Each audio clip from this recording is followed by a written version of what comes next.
Good morning and Jai Hind, dear students. Welcome to class of geography. Dear students, in this period I am going to start a new chapter and the name of the chapter is Industries, Comparative Studies. In this chapter mainly we will discuss and compare the different industries of the world with India. So please be with me for next 30 minutes. Please open the chapter number 8, Industries.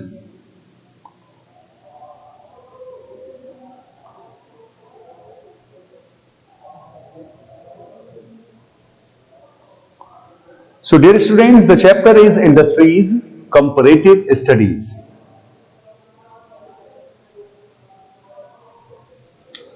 So the application of science and technology to manufacture goods on a large scale has changed the small factory towns into big industrial center. Dear students, आज के date में जो science और technology ने जो develop किया है उसमें गुड्स के मैन्युफैक्चर को जो बहुत लंबे स्केल पे हम करने लगे हैं, it has change small factory towns into a big industrial centers. Nowadays industrial centers are carefully planned. अब उसको केयरफुली प्लान करते हैं and they depend on the availability of raw materials, power, labour, capital, market and transport facilities. So it is means the setup of industry depend on these things. The centers can become ideal sites when all the facilities are readily available, which of course is a rare thing. और ऐसा centre जहां पे raw materials available है, power, labour, capital, market और transport facilities ये सारे available हों, ये एक आइडियल साइट हो जाएगा.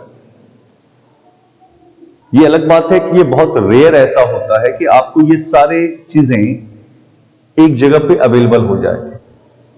सो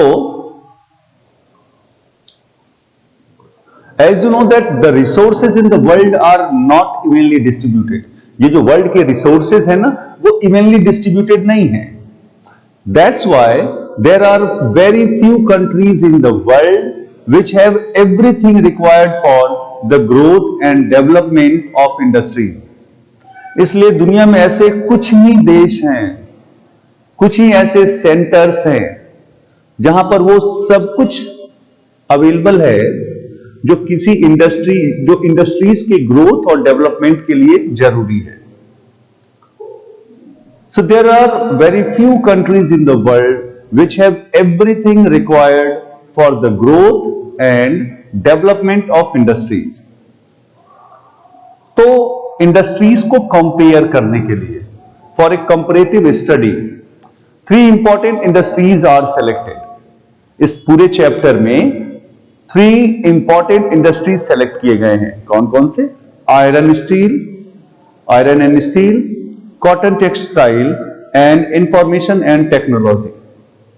इसी तीनों इंडस्ट्रीज के बेस पे हम कंट्रीज को आपस में कंपेयर करेंगे.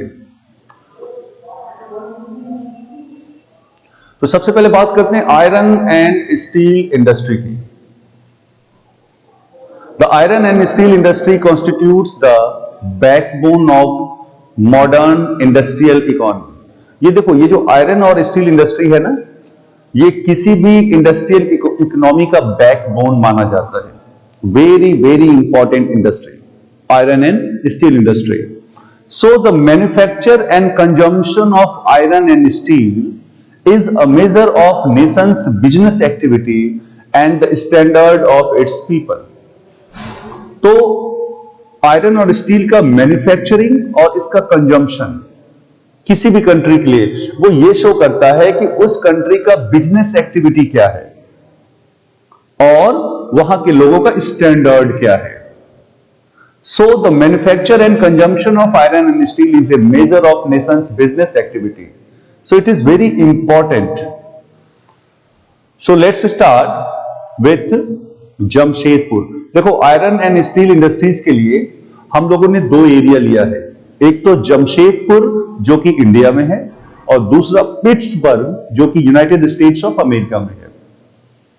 तो पहले हम लोग बात करें जमशेदपुर का। As you know that Jamshedpur is located at the confluence of Subarnarekha and Kharkai rivers. ये सुवर्णरेखा और खरकई रिवर्स के कॉन्फ्लुएंस पे लोकेटेड है। And this gives city a convenient location for the development of A steel plant. और इसी वजह से इस शहर में स्टील प्लांट को डेवलप करने के लिए बहुत आइडियल लोकेशन है। So a few attempts were made in India to manufacture steel on modern lines in the 19th century. वैसे 19th century में कुछ attempts किए गए जिससे कि इंडिया में भी स्टील को मॉडर्न लाइंस पे मैन्युफैक्चर किया जा सके। लेकिन अगर इंडिया में कहूं और रियल बिगिनिंग की बात करूं, रियल शुरुआत की बात करूं, तो that was made in 1907 when Tata iron and steel company limited, commonly known as TISCO, was set up at Jamshedpur. Means आप कह सकते हैं कि इंडिया में जो रियल बिगिनिंग है आयरन एंड स्टील मैन्युफैक्चरिंग का वो 1907 में स्टार्ट हुआ जब Tata iron and steel company limited setup हुआ जमशेदपुर में। वैसे आज के डेट में Tata iron and steel company limited या टिस्को को टाटा स्टील के नाम से जानते हैं। It was renamed as Tata steel. तो dear students, Tata steel is the oldest and the largest integration iron steel plant in India. अगर इंडिया में आयरन और स्टील के इंटीग्रेशन प्लांट की बात करें तो टाटा स्टील सबसे पुराना और सबसे बड़ा प्लांट है। वैसे ये प्राइवेट सेक्टर इंडस्ट्री है, टाटाज जो हैं वो इसके ओनर हैं। Company was established by Jamshed ji Tata. इस कंपनी को जमशेद जी टाटा ने एस्टेब्लिश किया था साक्षी में, जो कि सिंहभूम डिस्ट्रिक्ट में है, जो उस समय बिहार में था। बाद में इस शहर का नाम बदलकर जमशेद जी के नाम पे जमशेदपुर कर दिया गया। Now it is located in the east Singhbhum district in Jharkhand. और अब जो है ये सिंहभूम डिस्ट्रिक्ट के ईस्ट में लोकेटेड है, जो कि अब झारखंड में है।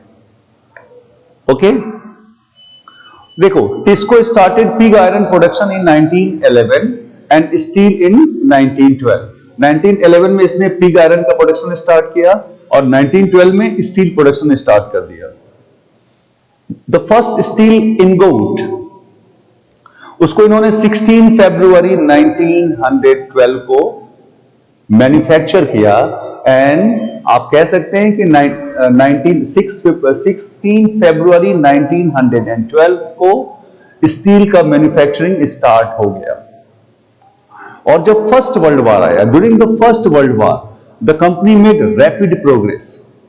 फर्स्ट वर्ल्ड वॉर के समय कंपनी ने बहुत प्रोग्रेस किया, बहुत फायदा इसको हुआ। At present this plant has blast furnaces and rolling mills. आज के डेट में इस प्लांट के पास ब्लास्ट फर्नेसेस हैं जहां पर आयरन को मेल्ट किया जाता है, और रोलिंग मिल्स हैं।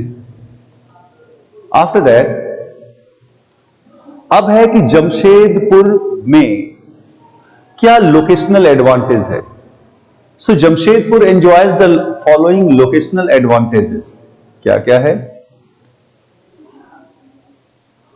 High quality hematite an ore of iron. ये आयरन का एक ओर है, high quality hematite brought from the Singhbhum district of Jharkhand and Mayurbhanj district of Orissa. Jharkhand के सिंहभूम डिस्ट्रिक्ट से और उड़ीसा के मयूरभंज डिस्ट्रिक्ट से हाई क्वालिटी हेमेटाइट लाया जाता है। और ये जो आयरन ओर माइंस है ना, in these districts they are located at a distance of 75 kilometre to 100 kilometre from Jamshedpur. ये जो दोनों साइट का मैंने नाम लिया, सिंहभूम डिस्ट्रिक्ट और मयूरभंज डिस्ट्रिक्ट, ये जमशेदपुर से 75 किलोमीटर से 100 किलोमीटर के बीच में है। तो आप समझ सकते हैं कि पास में है वो आयरन ओर माइंस। उसके बाद गुड क्वालिटी कुकिंग कोल। आपको पता है कि ब्लास्ट फर्नेसेस में कुकिंग कोल का बहुत यूज होता है। तो ये जो गुड क्वालिटी कुकिंग कोल है, it is obtained from Jharia and Raniganj coal mine. तो ये जो झरिया और रानीगंज कोल माइंस है ना, ये ज्यादा से ज्यादा जमशेदपुर से 150 किलोमीटर से 200 किलोमीटर तक है। तो ये बहुत दूर नहीं है, वहां से ट्रांसपोर्टेशन इजी है। उसके बाद manganese. Manganese is brought from Keonjhar district of Orissa. Manganese जो है वो उड़ीसा के केओंझार डिस्ट्रिक्ट से लाया जाता है। तो ये लोकेशनल एडवांटेजेस हैं जमशेदपुर के पास। फिर limestone and dolomite which are used as flux materials are available from the Sundargarh district of Odisha and Palamu, Hazarigंज and Ranchi district of Jharkhand। Limestone और डोलोमाइट जो है वो सुंदरगढ़, पलामू, हजारीगंज और रांची से लाया जाता है और इजिली अवेलेबल है वहां पर। अब बात आई कि because iron and steel plant को ना बहुत वाटर की जरूरत होती है, और वाटर की जरूरत किस लिए होती है? For cooling and washing purposes. So sufficient amount of water is needed for cooling and washing. Cooling और वॉशिंग के लिए बहुत वाटर की जरूरत होती है, and it is available from the Subarnarekha river and reservoir at the Kharkai rivers. ये Subarnarekha river और खरकई रिवर के रिजर्वोयर में अवेलेबल है। उसके बाद Jamshedpur and its surrounding areas are thickly populated. Jamshedpur और उसके आसपास का एरिया जो है वो थिकली पॉपुलेटेड है, तो वहां पे लेबरर्स की प्रॉब्लम नहीं है। तो labourers are easily available from states of West Bengal, Odisha, Bihar, Jharkhand and Uttar Pradesh. इन स्टेट से आराम से लेबरर्स अवेलेबल हो पाते हैं जमशेदपुर के लिए और उसके आयरन और स्टील प्लांट के लिए। फिर Kolkata located at A distance of about 240 kilometre from Jamshedpur. Kolkata जो है वो जमशेदपुर से 240 किलोमीटर दूर है। And you know it has a well developed industrial belt. Kolkata is a well developed industrial belt which provides ready market for the products, जो कि products के लिए रेडी मार्केट अवेलेबल कराता है कोलकाता। तो बहुत दूर नहीं है ये एरिया भी। फिर जमशेदपुर, कोलकाता, मुंबई और चेन्नई जो हमारे मेट्रो सिटीज हैं उनसे बहुत वेल कनेक्टेड है by an efficient network of roadways and railways. वो रोडवेज और रेलवेज दोनों से कनेक्टेड है, मुंबई, कोलकाता और चेन्नई से।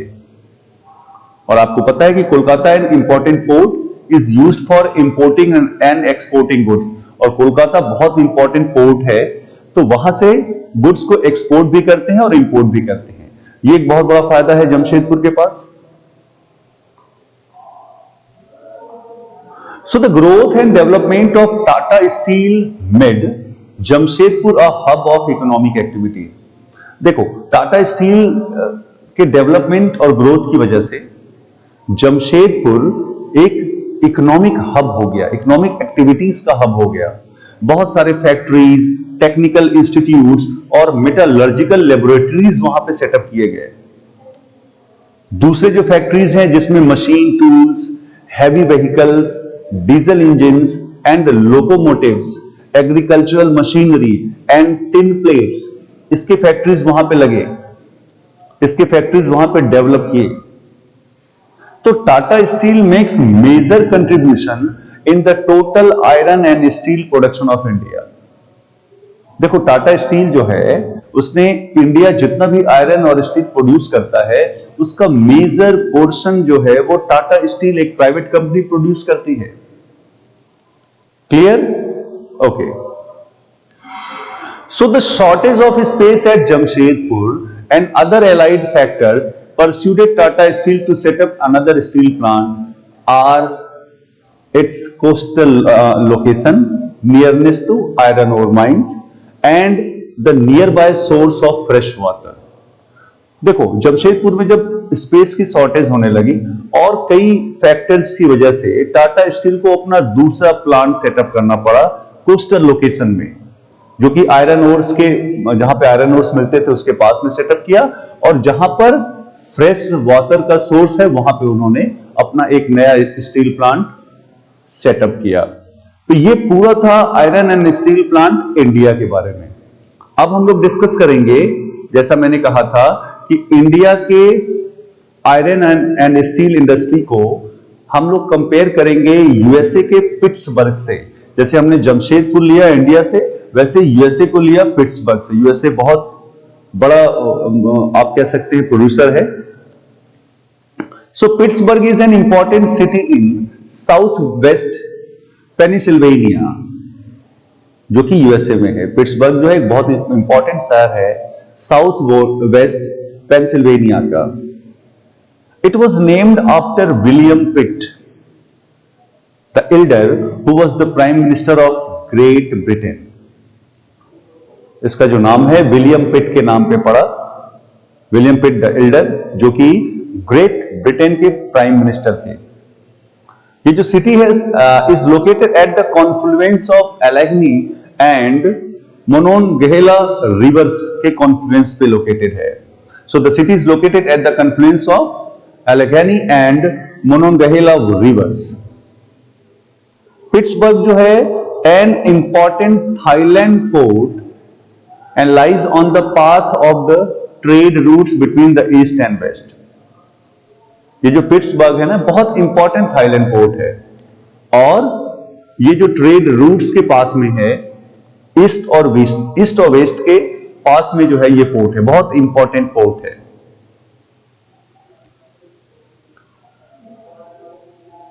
आपको पता है कि यूएसए जो है वो दुनिया के सबसे बड़े आयरन और स्टील प्रोड्यूसिंग कंट्रीज में से एक है। वैसे तो चाइना भी है, इंडिया भी है, यूएसए भी उनमें से एक है।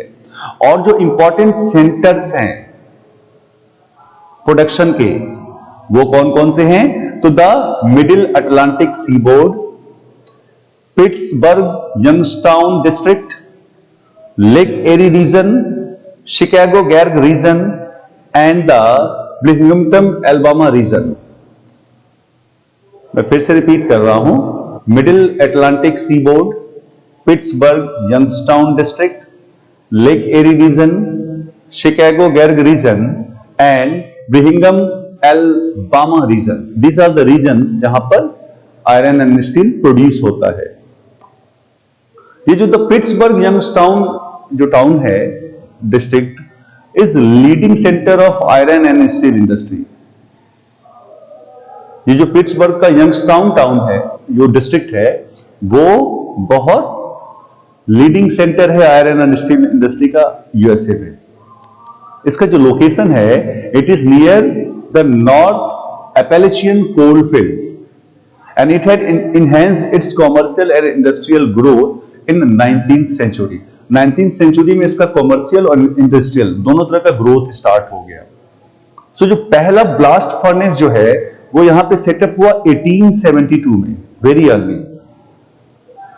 And for decades this region has produced nearly half of the iron and steel of USA, है ना। यूएसए में जितना भी स्टील प्रोडक्शन होता है उसका हाफ के आसपास जो है वो ये शहर प्रोड्यूस करता है, ये यहां पर इसकी प्रोडक्शन होता है। And more than the combined output of next two leading country, ठीक है ना। तो बहुत बड़ा सेंटर है पिट्सबर्ग का यंगस्टाउन डिस्ट्रिक्ट, बहुत major iron and steel producing centre है अमेरिका का। अब देखो पिट्सबर्ग को कौन कौन से लोकेशनल एडवांटेजेस हैं, तो बहुत जल्दी स्टार्ट हो गया 1903 से 1904 में। Fairly cheap and efficient transportation of high grade iron ore from the northern fields। जो ट्रांसपोर्टेशन था वो बहुत सस्ता हुआ, एफिशिएंट हुआ हाई ग्रेड आयरन ओर का from northern fields. Availability of high grade coking coal in large quantities from the near by Appalachian coal fields.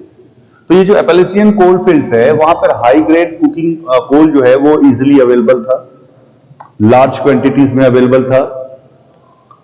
जो आसपास रिवर्स थे वहां से मैंने पहले बताया था कि आयरन एंड स्टील इंडस्ट्री को वाटर की बहुत जरूरत होती है, तो वाटर की कोई प्रॉब्लम नहीं, sufficient water supply from the reverse.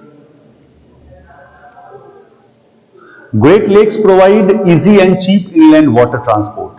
और जो ग्रेट लेक्स हैं वो इनलैंड वाटर ट्रांसपोर्ट को बहुत इजी और चीप प्रोवाइड करते हैं इस इंडस्ट्री को या इस शहर को। अवेलेबिलिटी ऑफ लेबरर्स, देखो दोनों तरह के लेबरर्स, स्किल्ड और अनस्किल्ड, वो बहुत अच्छे से अवेलेबल है, इजिली अवेलेबल है। कहां से? From the countries of Europe and other parts of USA due to high wage paid in the steel mills there. यहां के जो स्टील मिल्स हैं वो बहुत हाई पेड करते हैं, ठीक है ना, तो इसलिए वहां पर लेबरर्स इजिली अवेलेबल है। Most furnace and steel plants located along the river banks readily receive and dispatch heavy freight। ज्यादातर जो फर्नेस हैं और स्टील प्लांट्स हैं वो रिवर्स के किनारे पे ही लोकेटेड हैं, जिससे हैवी फ्रेट जो है, बहुत ज्यादा किराया उनको नहीं देना पड़ता बहुत सारी चीजों का। Thousands of factories in this region provide a ready market for the finished products। बहुत सारे फैक्ट्रीज हैं इस रीजन में जो कि फिनिश प्रोडक्ट्स के लिए जो रेडी मार्केट प्रोवाइड करते हैं। तो बहुत सारे लोकेशनल एडवांटेजेस हैं पिट्सबर्ग को। जिस तरह से मैंने बताया था ना कि जमशेदपुर के पास बहुत सारे लोकेशनल एडवांटेजेस हैं, उसी तरह से यूएसए के पिट्सबर्ग को बहुत सारे लोकेशनल एडवांटेजेस हैं। आज के डेट में बहुत सारे ओल्ड स्टील मिल्स जो हैं वो close down due to high cost of operation, while some steel mills have shifted their location to the adjoining areas। आज के डेट में जो बहुत सारे स्टील मिल्स हैं वो बंद हो गए क्योंकि ऑपरेशन, अब उसको ऑपरेट करना बहुत महंगा पड़ रहा है, जबकि कुछ स्टील मिल्स ऐसे भी हैं जिन्होंने अपना लोकेशन शिफ्ट कर लिया अपने आसपास के एरियाज में। The Pittsburgh region has also developed other factors such as transport equipment and heavy machinery। Pittsburgh region ने जो है और कई सारी चीजों में खुद को डेवलप किया, अलग अलग फैक्टर्स में खुद को डेवलप किया, like transport equipment and heavy machinery. The factories get their raw materials from the steel mills. और ये जो फैक्ट्रीज है वो अपना रॉ मटेरियल कहां से मिलता है उनको स्टील मिल से मिल जाता है, चाहे वो हैवी मशीनरी हो चाहे ट्रांसपोर्ट इक्विपमेंट हो, सब में स्टील की जरूरत होती है। इसीलिए इस कंपनी को बैकबोन भी कहते हैं किसी भी इकोनॉमी का। तो dear students, we discussed about many topics of the chapter। हम लोगों ने डिस्कस किया आयरन एंड स्टील इंडस्ट्री और कंपेयर किया दो अलग अलग लोकेशंस को वर्ल्ड के। एक लोकेशन जमशेदपुर जो कि इंडिया में है and the other location Pittsburgh which was in USA. फिर हम लोगों ने डिस्कस किया कैसे आयरन और स्टील स्टार्ट हुआ प्रोडक्शन, कैसे उसने डेवलप किया, और ये जो जमशेदपुर और पिट्सबर्ग है ना, इनके पास कौन कौन से लोकेशनल एडवांटेजेस हैं वो हम लोगों ने डिस्कस किया। It is very important chapter dear students and it is my humble request to each and everyone, please read all the topics carefully. In next class we will discuss about cotton textile and information technology। और हम लोग दो अलग अलग centres लेके, एक India का centre और दूसरा दुनिया के दूसरे देश का सेंटर, और उसको फिर आपस में वहां के इंडस्ट्रीज को कंपेयर करेंगे। तो that's all for today. Please read all the topics carefully. We will meet in next class. Till then, thank you and have a nice day.